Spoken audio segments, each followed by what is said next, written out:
और बदतमीजी इस तरह की कोशिश की कि वो अपने काउंटर तो उठ के मैनू मारन वास्ते भी उन्हें कोशिश की कि इनू मैं जाके गलमे तो फड़ा या इसकी बेइज्जती करा। जो मैं क्या कि नहीं लिया तो उन्हें आख्या फिर बेइज्जती भी तुहाडी उन्हें की होनी है। तो मैं क्या जनाब बिल्कुल उन्हें मेरी लिहाजा मैनू सिक्योरिटी का मसला ही जिसकी वजह तो पेमेंट ज़्यादा सी तो मैं इन्हों के बिल नहीं ले। सलूट करनी चाहिए है कि सरकार ने तुहाडे वास्ते हर किस्म के इदारे बनाए तुहाडीआं सहूलतां वास्ते। बिस्मिल्लाहिर्रहमानिर्रहीम। दोस्तों अस्सलाम वालेकुम।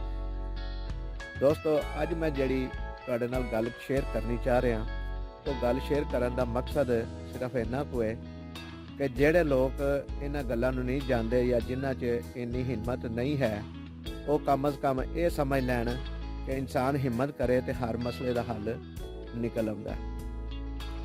तो यह गल करन दा मकसद भी सिर्फ इन्ना कोई है। मैं अपनी हर वीडियो दे विच कोशिश करना वा कि तुहाडे तक असल गल की जाए, हकायक दसे जान और तुहाडी हिम्मत विच भी इजाफा होवे।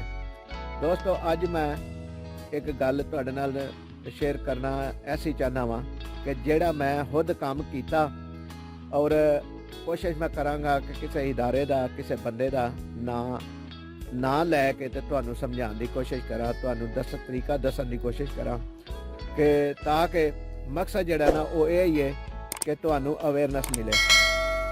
दोस्तों एक दफ़ा मैं एक जगह ते सरकारी इदारे दे विच बिल जमा करान गया। ਇਹਦਾ मतलब ये ना समझा जाए कोई बैंक है, बैंक नहीं, बैंक तो हट के भी कई ऐसिया जगह ने, प्राइवेट भी ऐसिया जगह ने कि जिथे बिल जमा हो जाते हैं। तो लिहाजा गल सुनाने का मकसद जोड़ा वो है किसी के उत्ते तनकीद करना मकसद नहीं है और तुहानूं समझाना सिर्फ मकसद है, तुहानूं दसना मकसद है। मैं बिल जमा करान गया तो उस वक्त जोड़ा ड्यूटी के उत्ते बंदा बैठा ही सैकंड टाइम उन्हें मेरा बिल लैन तो इनकार कर दिता, ये कह के कि तुसी टाइम तो बाद आए हो, टाइम ख़त्म हो चुका है। मैं उन्होंने जो कहा कि जनाब टाइम तो अगर ख़त्म हो गया है लेकिन तुसा कोई किसी जगह पर टाइम मैंशन नहीं किया कि इस टाइम तक असी बिल लै सकते हैं।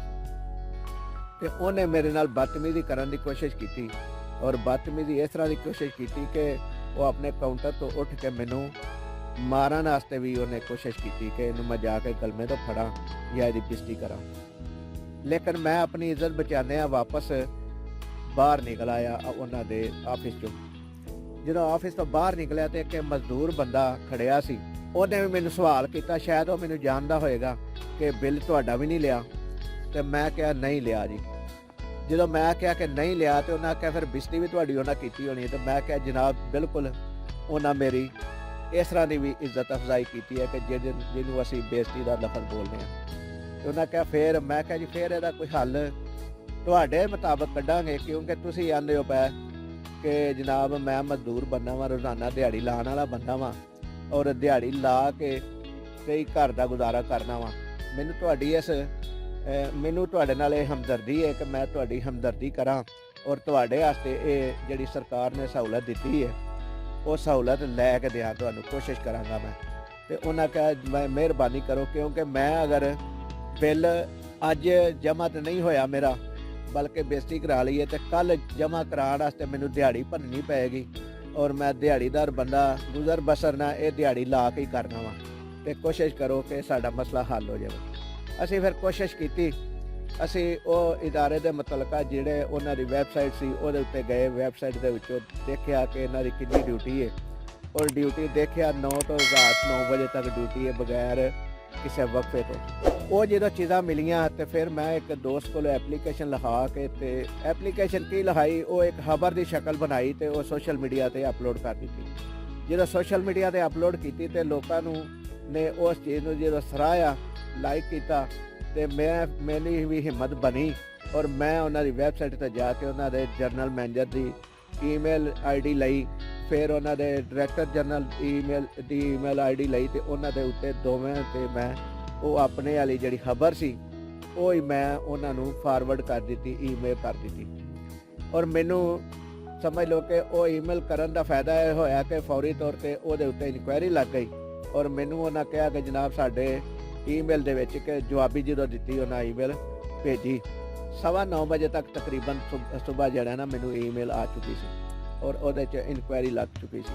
ਤੇ ਮੈਂ ਉਹਨਾਂ ਨੂੰ ਕਿਹਾ ਕਿ ਜਨਾਬ ਠੀਕ ਹੈ। ਉਹਨਾਂ ਦੇ ਫਿਰ ਅਫੀਸਰਾਂ ਦਾ ਵੀ ਜਿਨ੍ਹਾਂ ਇਨਕੁਆਇਰੀ ਕਰਨੀ ਸੀ ਉਹਨਾਂ ਦਾ ਫੋਨ ਆਇਆ ਕਿ ਸਾਡੇ ਨਾਲ ਤਾਵਨ ਕਰੋਗੇ, ਇਨਕੁਆਇਰੀ ਦੇ ਵਿੱਚ ਸ਼ਾਮਲ ਹੋਵੋਗੇ। ਤੇ ਮੈਂ ਕਿਹਾ ਜਨਾਬ ਜ਼ਰੂਰ ਹੋਵਾਂਗੇ ਸ਼ਾਮਲ, ਤੁਸੀਂ ਸਿਰਫ ਆਪਣੇ ਇਦਾਰੇ ਦੇ ਦਫ਼ਤਰ ਵਿੱਚ ਆ ਕੇ ਮੈਨੂੰ ਕਾਲ ਕਰਨੀ ਹੈ ਔਰ 10 ਮਿੰਟ ਦਾ ਟਾਈਮ ਮੈਨੂੰ ਚਾਹੀਦਾ ਤੁਹਾਡੇ ਦਫ਼ਤਰ ਵਿੱਚ ਪਹੁੰਚਣ ਵਾਸਤੇ, ਤੇ ਮੈਂ ਤੁਹਾਡੇ ਨਾਲ ਤਾਵਨ ਕਰਾਂਗਾ। ਮੁਖਤਸਰ ਇਹ ਕਿ ਜਦੋਂ ਮੈਂ ਪਹੁੰਚ ਗਿਆ ਤੇ ਉਹਨਾਂ ਮੈਨੂੰ ਸਵਾਲ ਕੀਤਾ ਕਿ ਤੁਸੀਂ ਰਾਤੀ ਕਿੰਨੇ ਵਜੇ ਆਏ ਸੋ ਬਿੱਲ ਜਮ੍ਹਾਂ ਕਰਾਉਣ ਵਾਸਤੇ। ਤੇ ਮੈਂ ਉਹਨਾਂ ਨੂੰ ਕਿਹਾ ਜੀ ਇਹ ਤੁਹਾਡੀ ਘੜੀ ਦੇ ਮੁਤਾਬਕ 6:15 ਦਾ ਟਾਈਮ ਸੀ, 6:15 ਦਾ।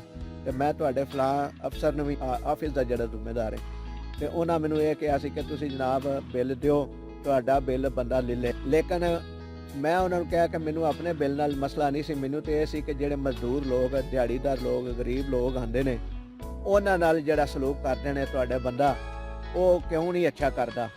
ਤੇ ਲਿਹਾਜ਼ਾ ਮੈਨੂੰ ਤੇ ਉਹਨਾਂ ਨਾਲ ਗਰਜ ਸੀ। ਉਹਨਾਂ ਜਦੋਂ ਮੈਨੂੰ ਇੰਜ ਆਖਿਆ ਤੇ ਫਿਰ ਮੈਂ ਉਹਦੇ ਉੱਤੇ ਇਹ ਜਿਹੜੀ ਹੈ ਨਾ ਐਪਲੀਕੇਸ਼ਨ ਦਿੱਤੀ, ਔਰ ਉਹਨੂੰ ਮੈਂ ਸਾਬਤ ਕਰਾਂਗਾ ਕਿ ਮੈਂ ਝੂਠੀ ਐਪਲੀਕੇਸ਼ਨ ਨਹੀਂ ਦਿੱਤੀ, ਸੱਚੀ ਦਿੱਤੀ ਹੈ। ਉਹਨਾਂ ਫਿਰ ਮੈਨੂੰ ਕਿਹਾ ਕਿ ਤੁਸੀਂ ਬਿਆਨ ਹਲਫੀ ਲਿਖ ਕੇ ਦਿਓ ਕਿ ਤੁਸੀਂ ਜੋ ਕਹਿ ਰਹੇ ਹੋ ਸੱਚ ਕਹਿ ਰਹੇ ਹੋ, ਸੱਚ ਤੋਂ ਸਿਵਾ ਕੁਝ ਨਹੀਂ ਕਹਿ ਰਹੇ, ਤੁਹਾਨੂੰ ਜ਼ਾਤੀ ਅਦਾਵਤ ਕੋਈ ਨਹੀਂ, ਕੋਈ ਇਸ ਤਰ੍ਹਾਂ ਦਾ।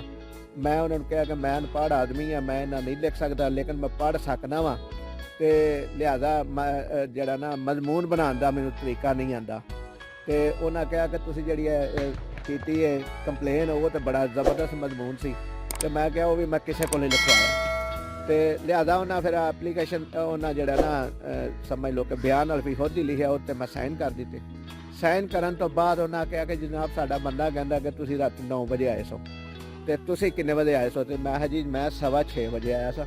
6:15 ਤੁਸੀਂ ਕਿਵੇਂ ਸਾਬਤ ਕਰੋਗੇ? ਮੈਂ ਉਹਨਾਂ ਨੂੰ ਆਪਣੇ ਮੋਬਾਈਲ ਤੋਂ ਕਾਲ ਵਹਾਈ ਕਿ ਇਹ ਜਨਾਬ ਕਾਲ ਕੀਤੀ ਸੀ ਮੈਂ ਤੁਹਾਡੇ ਜਿਹੜਾ ਇਸ ਦਫ਼ਤਰ ਦੇ ਜਿਹੜੇ ਜ਼ਿੰਮੇਦਾਰ ਨੇ ਉਹਨਾਂ ਨੂੰ। ਤੇ ਉਹ ਜਦੋਂ ਉਹਨਾਂ ਮੇਰੀ ਕਾਲ ਵੇਖੀ ਤੇ ਫਿਰ ਉਹਨਾਂ ਨੂੰ ਵੀ ਪੁੱਛਿਆ ਉਹਨਾਂ ਕਿ ਜਨਾਬ ਇਹਨਾਂ ਤੁਹਾਨੂੰ ਕਾਲ ਕੀਤੀ ਸੀ। ਉਹਨਾਂ ਨੂੰ ਬੁਲਾ ਕੇ ਉਹਨਾਂ ਪੁੱਛਿਆ ਕਿ ਤੁਹਾਨੂੰ ਇਹਨਾਂ ਕਾਲ ਕੀਤੀ ਸੀ, ਇਹਨਾਂ ਨੂੰ ਜਾਣਦੇ ਹੋ? ਉਹਨਾਂ ਕਿਹਾ ਜੀ ਮੈਂ ਇਹਨਾਂ ਨੂੰ ਜਾਣਦੇ ਹਾਂ, ਸ਼ਰੀਫ ਸ਼ਹਿਰੀ ਨੇ, ਤੇ ਲਿਹਾਜ਼ਾ ਇਹਨਾਂ ਮੈਨੂੰ ਕਾਲ ਕੀਤੀ ਸੀ। ਤੇ ਮੈਂ ਇਹਨਾਂ ਨੂੰ ਕਿਹਾ ਸੀ ਕਿ ਜਨਾਬ ਤੁਹਾਡਾ ਮਸਲਾ ਹੱਲ ਹੋ ਜਾਂਦਾ, ਲੇਕਿਨ ਉਹਨਾਂ ਆਖਿਆ ਸੀ ਕਿ ਮੇਰੇ ਮਸਲੇ ਦਾ ਮੈਨੂੰ ਕੋਈ ਨਹੀਂ ਜ਼ਰੂਰਤ। ਲਿਹਾਜ਼ਾ ਆਵਾਮ ਦਾ ਜਿਹੜੇ ਗਰੀਬ ਲੋਕ ਨੇ, ਮਜ਼ਦੂਰ ਲੋਕ ਨੇ, ਮੈਨੂੰ ਤੇ ਉਹਨਾਂ ਦੇ ਮਸਲੇ ਨਾਲ ਗਰਜ਼ ਹੈ, ਉਹਨਾਂ ਦੇ ਮਸਲੇ ਦੀ ਗਰਜ਼ ਹੈ। ਲਿਹਾਜ਼ਾ ਮੈਨੂੰ ਉਹਨਾਂ ਦਾ ਮਸਲਾ ਹੱਲ ਹੋਣਾ ਜ਼ਰੂਰੀ ਮੈਂ ਸਮਝਦਾ ਵਾਂ। ਤੇ ਦੋਸਤੋ ਇਸ ਤਰ੍ਹਾਂ ਕਰਦਿਆਂ ਜਦੋਂ ਨਾ ਮੈਂ ਉਹਨਾਂ ਸਾਬਤ ਹੋ ਗਈ ਗੱਲ ਕਿ ਮੈਂ 6:15 ਵਜੇ ਹੀ ਆਇਆ ਹਾਂ। ਉਸ ਤੋਂ ਬਾਅਦ ਉਹਨਾਂ ਆਖਿਆ ਜੀ ਬਿੱਲ ਤੁਹਾਡੇ ਬੜੇ ਜ਼ਿਆਦਾ ਸਨ। ਬੰਦੇ ਨੇ ਕਿਹਾ ਕਿ 9 ਵਜੇ ਆਏ ਸਨ ਤੇ ਬਿੱਲ ਜ਼ਿਆਦਾ ਹਨ। ਲਿਹਾਜ਼ਾ ਮੈਨੂੰ ਸਿਕਿਉਰਿਟੀ ਦਾ ਮਸਲਾ ਸੀ ਜਿਹਦੀ ਵਜ੍ਹਾ ਤੋਂ ਪੇਮੈਂਟ ਜ਼ਿਆਦਾ ਸੀ ਤੇ ਮੈਂ ਇਹਨਾਂ ਦੇ ਬਿੱਲ ਨਹੀਂ ਲਏ। ਉਹ ਮੈਂ ਬਿੱਲਾਂ ਦੀਆਂ ਰਸੀਦਾਂ ਵੀ ਖੜੀਆਂ ਹਨ, ਔਰ ਰਸੀਦਾਂ ਤਾਂ ਜਦੋਂ ਦਿਖਾਈਆਂ ਗੈਸ ਦੇ ਬਿੱਲ ਸਨ 210 ਰੁਪਏ ਦੀ ਇੱਕ ਸੀ, 210 ਰੁਪਏ ਇੱਕ, 420 ਰੁਪਏ ਬਣਦੇ ਆ। ਤੇ ਉਹਨਾਂ ਆਖਿਆ ਇਹ ਬਿੱਲ ਸਨ? ਤੇ ਮੈਂ ਹਾਂ ਜੀ ਬਿਲਕੁਲ ਇਹ ਸਨ। ਫਿਰ ਉਹਨਾਂ ਆਖਿਆ ਯਾਰ ਇਹਨਾਂ ਜਿਹੜਾ ਸਿਕਿਉਰਿਟੀ ਦੀ ਗੱਲ ਕੀਤੀ ਹੈ ਤੇ ਸਿਕਿਉਰਿਟੀ ਤਾਂ ਵਾਕਈ ਹਾਂ ਇਹਨਾਂ ਨੂੰ ਦਿੱਤੀ। ਮੈਂ ਉਹਨਾਂ ਨੂੰ ਫਿਰ ਕਿਹਾ ਕਿ ਸਰ ਤੁਸੀਂ ਸਿਕਿਉਰਿਟੀ ਉਹਨਾਂ ਨੂੰ ਇਸ ਬੇਸ 'ਤੇ ਨਹੀਂ ਦਿੱਤੀ ਕਿ ਇਹਨਾਂ ਕੋਲ ਰਕਮ ਹੀ ਕੋਈ ਨਹੀਂ ਹੁੰਦੀ। ਇਹਨਾਂ ਕੋਲ ਜੋ ਰਕਮ ਜ਼ਿਆਦਾ ਹੋਵੇ, ਇਹ ਕੋਈ 2-4 ਲੱਖ ਦੇ ਬਿੱਲ ਜਮ੍ਹਾਂ ਕਰਨ ਤੇ ਤੁਸੀਂ ਇਹਨਾਂ ਨੂੰ ਆਪਣੇ ਆਪ ਸਿਕਿਉਰਿਟੀ ਦਿਓ। ਲਿਹਾਜ਼ਾ ਤੁਸੀਂ ਵੀ ਸਿਕਿਉਰਿਟੀ ਇਹਨਾਂ ਨੂੰ ਇਸ ਲਈ ਨਹੀਂ ਦੇ ਰਹੇ, ਮਹਿਕਮਾ ਇਦਾਰਾ ਇਹਨਾਂ ਨੂੰ ਸਿਕਿਉਰਿਟੀ ਇਸ ਲਈ ਨਹੀਂ ਦੇ ਰਿਹਾ ਕਿ ਇਹਨਾਂ ਕੋਲ ਬਿੱਲ ਹੀ ਕੋਈ ਨਹੀਂ ਹੁੰਦੇ। ਇਹ ਅਗਰ ਆਵਾਮ ਕੋਲ ਬਿੱਲ ਲੈਣ ਤੇ ਲਿਹਾਜ਼ਾ ਤੁਸੀਂ ਇਹਨਾਂ ਨੂੰ ਸਿਕਿਉਰਿਟੀ ਵੀ ਪ੍ਰੋਵਾਈਡ ਕਰੋਗੇ। ਤੇ ਇਹ ਥੋੜੀ ਸਾਰੀ ਗੱਲ ਸੁਣਾਈ। ਦੋਸਤੋ ਹਿੰਮਤ ਕਰੋ ਤਾਂ ਕਿ ਤੁਹਾਡੇ ਮਸਲਿਆਂ ਦਾ ਹੱਲ ਤੁਹਾਡੇ ਕੋਲ ਹੈ।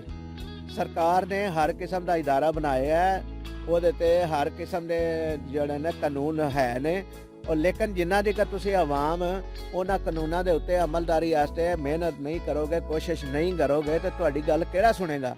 ਤੁਹਾਡੇ ਨਾਲ ਜ਼ਿਆਦਤੀਆਂ ਹੁੰਦੀਆਂ ਰਹਿਣਗੀਆਂ, ਔਰ ਇਹਨਾਂ ਜ਼ਿਆਦਤੀਆਂ ਦਾ ਅਜ਼ਾਲਾ ਕਰਨ ਵਾਸਤੇ ਤੁਹਾਨੂੰ ਹਿੰਮਤ ਕਰਨੀ ਪੈਣੀ ਹੈ। ਦੋਸਤੋ ਇਹ ਥੋੜੀ ਜਿਹੀ ਸਟੋਰੀ ਸੁਣਾਉਣ ਦਾ ਮਕਸਦ ਸਿਰਫ ਇੰਨਾ ਕੁ ਸੀ ਕਿ ਤੁਸੀਂ ਵੀ ਹਿੰਮਤ ਪੈਦਾ ਕਰੋ। ਸਰਕਾਰ ਨੇ ਜਦੋਂ ਇਦਾਰੇ ਬਣਾਏ ਨੇ, ਸਰਕਾਰ ਦੇ ਕੋਲ ਜਦੋਂ ਸਰਕਾਰ ਨੇ ਆਵਾਮ ਵਾਸਤੇ ਸਾਰੀਆਂ ਸਹੂਲਤਾਂ ਦਿੱਤੀਆਂ ਨੇ, ਤੇ ਸਰਕਾਰ ਕੋਲੋਂ ਸਮਝ ਲਓ ਤੁਹਾਨੂੰ ਗਿਲਾ ਨਹੀਂ ਹੋਣਾ ਚਾਹੀਦਾ। ਸਰਕਾਰ ਨੂੰ ਤੇ ਤੁਹਾਨੂੰ ਸਲੂਟ ਕਰਨੀ ਚਾਹੀਦੀ ਹੈ ਕਿ ਸਰਕਾਰ ਨੇ ਤੁਹਾਡੇ ਵਾਸਤੇ ਹਰ ਕਿਸਮ ਦੇ ਇਦਾਰੇ ਬਣਾਏ, ਤੁਹਾਡੀਆਂ ਸਹੂਲਤਾਂ ਵਾਸਤੇ ਇੰਪਲੀਮੈਂਟ ਕਰਾਉਣ ਵਾਸਤੇ ਤੁਹਾਨੂੰ ਥੋੜੀ ਜਿਹੀ ਕੋਸ਼ਿਸ਼ ਕਰਨੀ ਚਾਹੀਦੀ ਹੈ। ਤੇ ਦੋਸਤੋ ਇਹ ਹਿੰਮਤ ਕਰੋ ਤਾਂ ਕਿ ਤੁਹਾਨੂੰ ਹੱਕ ਮਿਲਦਾ ਰਹੇ, ਔਰ ਤੁਹਾਡੇ ਖਿਦਮਤ ਵਾਸਤੇ ਸਾਰੇ ਇਦਾਰਿਆਂ ਦੇ ਵਿੱਚ ਜਿਹੜੇ ਮੁਲਾਜ਼ਮ ਬੈਠੇ ਨੇ ਤੁਹਾਡੀ ਖਿਦਮਤ ਵਾਸਤੇ ਬੈਠੇ ਨੇ। ਅਗਰ ਤੁਹਾਡੇ ਨਾਲ ਕੋਈ ਗਲਤ ਗੱਲ ਕਰਦਾ ਹੈ ਤੇ ਉਹਦੇ ਵਾਸਤੇ ਵੀ ਸਰਕਾਰ ਨੇ ਕਾਊਂਟਰ ਬਣਾਏ ਨੇ, ਜਗ੍ਹਾ ਬਣਾਈਆਂ ਨੇ, ਕਾਨੂੰਨ ਬਣਾਏ ਨੇ। ਉਹਨਾਂ ਕਾਨੂੰਨ ਦੇ ਉੱਤੇ ਅਮਲ ਵੀ ਹੁੰਦਾ ਹੈ, ਅਮਲ ਕਰਵਾਉਂਦੀ ਵੀ ਹੈ ਸਰਕਾਰ। ਲਿਹਾਜ਼ਾ ਕੋਸ਼ਿਸ਼ ਕਰੋ ਕਿ ਹਿੰਮਤ ਕਰੋ ਔਰ ਆਪਣਾ ਹੱਕ ਲੈਣ ਦੀ ਹਿੰਮਤ ਕਰਦੇ ਰਹੋ। ਦੋਸਤੋ ਅੱਜ ਲਈ ਇੰਨਾ ਹੀ। ਅਗਲੀ ਵੀਡੀਓ ਤੱਕ ਲਈ ਇਜਾਜ਼ਤ ਦਿਓ। ਅੱਲਾਹ ਤਾਲਾ ਸਾਡਾ ਤੇ ਤੁਹਾਡਾ ਹਾਮੀ ਨਾਸਰ ਹੋਵੇ। ਅੱਲਾਹ ਨਿਗਹਿਬਾਨ।